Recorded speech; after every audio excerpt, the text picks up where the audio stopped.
Hello, this is Roger Shouse, and this is Jumpstart Rewind. This is part of our Heaven Bound podcast family. 1 Chronicles chapter 28, verse 19. All this, David said, the Lord made me understand in writing by his hand upon me all the details of this pattern. Our verse comes late in David's life. At the end of the next chapter, David dies. God's been good to David. For decades, God has delivered, blessed, and forgiven David.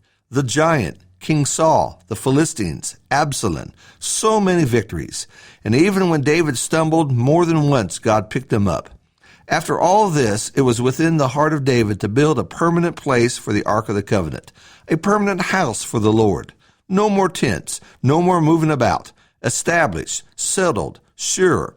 However, David wasn't the man to do this. There was a trail of blood on David's hands. It would be Solomon who would build the temple. David made all the preparations. The materials were gathered, the project was funded, the workmen were lined up. In our times, the blueprints would have been made, the leaders would have gathered with silver shovels, and the project would start. It was just a matter of time. David did all that he could except actually build the temple. He never lived to see the project completed.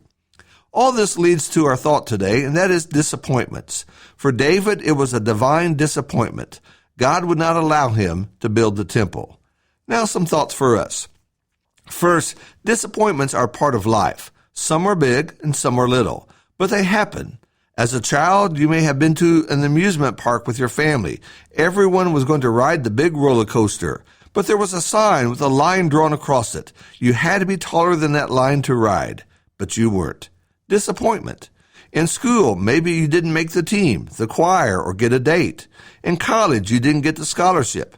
As you get older, the disappointments continue. You didn't get the loan. You didn't get the job. You didn't get the house. Someone you counted on as a friend gossiped about you. A preacher you really liked moved.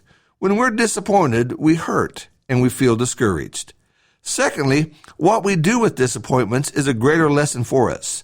There's no getting around disappointments. They're going to happen. What do you do when they happen reveals what we're made of. Do we get angry? Do we pout? Do we seek revenge? David wasn't allowed to build a temple. What did he do? He could have piled tons and tons of dirt upon that location where the temple was to be built. He could have picked a fight and got all the people necessary to accomplish this so mad that they would have nothing to do with it and gone home. David could have made things hard for Solomon, but that wasn't the character of David. He couldn't build, so he supplied. He lined up the workers. He got everything ready for Solomon. Now, maybe for some reason you cannot serve as a shepherd in the church. You want to, but it's not going to happen. How do you handle all of this? Do you make life difficult for those who are appointed and you are not? Do you talk about them and ridicule them? Or like David, do you do all you can to support and help them in their work? Do you become their biggest defender and their greatest cheerleader? Third, other people are watching when you go through disappointments. Your family especially notices. You can be an example for them and help them as they go through disappointments, or you can be such an embarrassment that even your faith is questioned.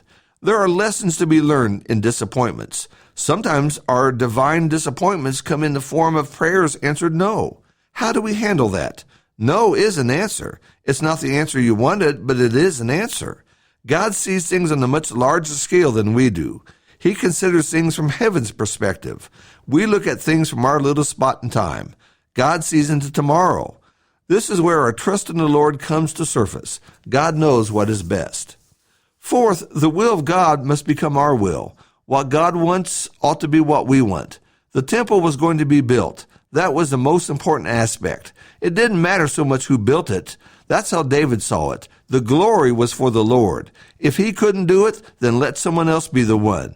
It wasn't to be David's temple, it was God's temple. And that unselfish spirit helps us with our disappointments. Don't fuss about who gets the lead singing in worship. It's not competition. The glory goes to the Lord. Disappointments. We must learn how to handle them without disappointing and dismantling ourselves. Things break. People let you down. Your team loses. Flights are canceled. Politicians forget their promises. You are overlooked. You can wear this as a badge and tell others all about them, or you can get about doing what you're supposed to do. David prepared and Solomon built. Something for us to remember. Thank you so much for listening.